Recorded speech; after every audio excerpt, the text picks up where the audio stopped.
Iya, menurut gua imbang aja udah sangat oke gitu buat kedua kesebelasan. Imbang ya. Imbang. Gua sih kalau misalnya Arteta bisa. Lo jadi Arteta apa gimana lo? Enggak, kalau Lo berdefense apa enggak? apa? Lo jadi Arteta lo defense apa main normal? Defense. Menurut gua defense. Gua udah pernah bilang ke lu skemanya nanti Gyökeres bakal toe-to-toe mungkin sama Kosanov ataupun Gehi di situ. Martinelli bakal support transisi counter attack.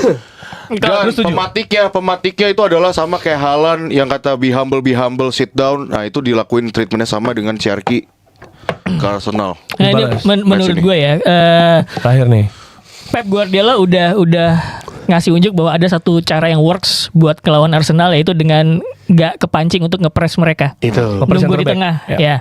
Dan menurut gue Arsenal jangan takut sama itu. Lu bisa gunain itu dengan coba geser blok mereka. Jadi biar nggak ke tengah, tapi lu coba ngarahin semuanya ke sayap. Iya.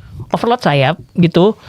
Paksa bloknya City bergeser sampai kemudian ada ruang dan kemudian alahkan ruangnya ke situ. Kalau gue kayak begitu ya. Karena kan kalau misalkan lu beneran kayak ngebiarin City kayak gitu terus kemudian reaksi lu adalah oke, gue akan defense supaya mereka counter.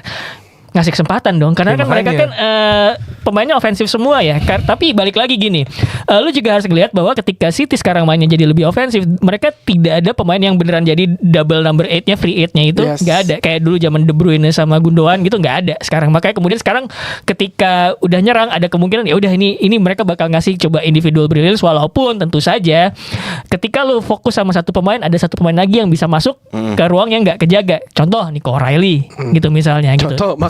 Mark Gehi gitu.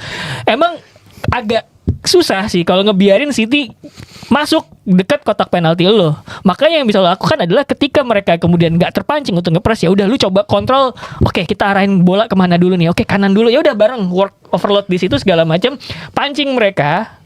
Gerak dengan 1-2 kombinasi, terus kemudian kalau udah kepancing geser ke blok yang kosong. United kan melakukan itu ya ketika melawan Man City gitu. Itu beberapa kali dipancing pakai Rondo. Ketika pemainnya keluar semua, ya udah baru dicecer ke ruang yang kosong sampai gitu. Cherki capek ya kan. Iya, gitu. Itu bisa. Ada celah ya. Ada celah. Gitu. Karena ada celah, tapi masalah eksekusi pemainnya aja sekarang. Itu bisa lah karena gue yakin kuncinya adalah sabar. Nah, sabar aja kalau City. Kalau buru-buru eksekusinya berantakan kayak Chelsea, kebuka dikit dihajar langsung gitu aja.